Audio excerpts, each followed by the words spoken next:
नमस्ते। आप सभी को आंवला नवमी की हार्दिक शुभकामना। हमारे चैनल शुभमंगल स्तोत्रस में आपका स्वागत। आंवला नवमी की कहानी व्रत के समय कहीं और सुनी जाती है। यहाँ पढ़ें, सुने और सुनाएं आंवला नवमी की यह विशेष कथा।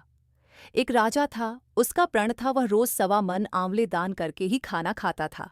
इससे उसका नाम आंवलिया राजा पड़ी डीएच गया। एक दिन उसके बेटे बहू ने सोचा कि राजा इतने सारे आंवले रोजाना दान करते हैं, इस प्रकार तो एक दिन सारा खजाना खाली हो जाएगा। इसीलिए बेटे ने राजा से कहा कि उसे इस तरह दान करना बंद कर देना चाहिए।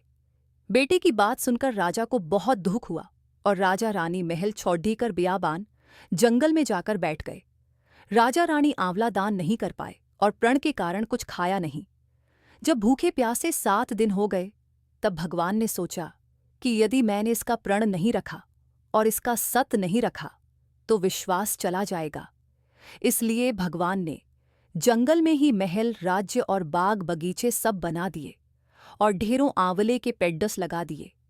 सुबह राजा रानी उठे तो देखा कि जंगल में उनके राज्य से भी दुगना राज्य बसा हुआ है। राजा रानी से कहने लगे, रानी देख, कहते हैं सत मत छोड़ दे। सूरमा सत छोध्या पथ जाए, सत की छोड़ दी लक्ष्मी फेर मिलेगी आए। आओ नहा धोकर आंवले दान करे और भोजन करे। राजा रानी ने आंवले दान करके खाना खाया और खुशी खुशी जंगल में रहने लगे। उधर आंवला देवता का अपमान करने व माता पिता से बुरा व्यवहार करने के कारण बहू बेटे के बुरे दिन आ गए।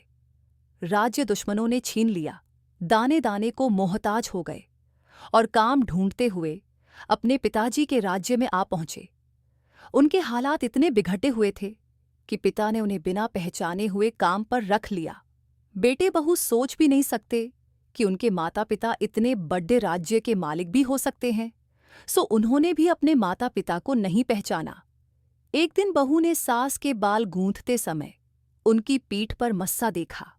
उसे यह सोचकर रोना आने लगा कि ऐसा मस्सा मेरी सास के भी था। हमने ये सोचकर उन्हें आंवले दान करने से रोका था कि हमारा धन नष्ट हो जाएगा। आज वे लोग न जाने कहाँ होंगे। ये सोचकर बहू को रोना आने लगा और आइयां सोचकर बहू को रोना आने लगा और आंसू टपक टपक कर सास की पीठ पर गिरने लगे। रानी ने तुरंत पलटकर देखा और पूछा कि तू क्यों रो रही है। उसने बताया, आपकी पीठ जैसा मस्सा मेरी सास की पीठ पर भी था।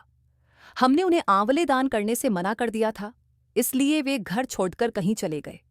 तब रानी ने उन्हें पहचान लिया, सारा हाल पूछा और अपना हाल बताया। अपने बेटे बहू को समझाया कि दान करने से धन कम नहीं होता बल्कि बढ़ता है।